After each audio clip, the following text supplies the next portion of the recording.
Bonjour à tous et bienvenue dans cet épisode de l'Eco Weekend.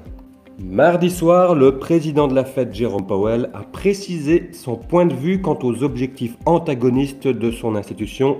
La Fed est déterminée à maîtriser l'inflation, même si l'économie peut subir un atterrissage chaotique. Dans le contexte actuel de doute sur l'importance du ralentissement de l'économie et une potentielle récession, les marchés américains ont connu une journée rouge mercredi et malgré une fin de semaine en rebond, ils clôturent une 7e semaine négative d'affilée. Cette semaine était riche en statistiques économiques. Les ventes au détail en Chine ont ouvert le bal. Sans surprise sur une mauvaise note, les confinements importants ont pénalisé le commerce. La Banque populaire de Chine est intervenue en abaissant son taux d'intérêt à 5 ans de 0,15%, une baisse record pour ce taux qui est la référence pour les crédits hypothécaires. Nous devons donc y voir un support au secteur immobilier plus qu'une relance globale qui serait d'ailleurs prématurée vu les confinements toujours en cours. Du côté américain, les résultats d'entreprises ont aussi rythmé l'actualité. C'est en partie le secteur de la grande distribution qui a déçu les investisseurs. Ainsi, non seulement la plus grande chaîne de supermarchés du pays a annoncé une diminution de son bénéfice d'exploitation de 23%, mais elle a également revu à la baisse ses prévisions pour le reste de l'année.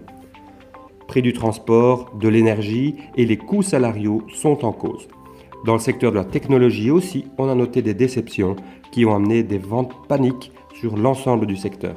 Le pétrole a vu deux nouvelles sources de pression baissière. D'une part de la part de la Hongrie, qui est opposée à un embargo sur le pétrole russe, et d'autre part des États-Unis, puisque le président Biden a levé certaines restrictions qui pesaient sur le Venezuela, comblant ainsi une partie du déficit.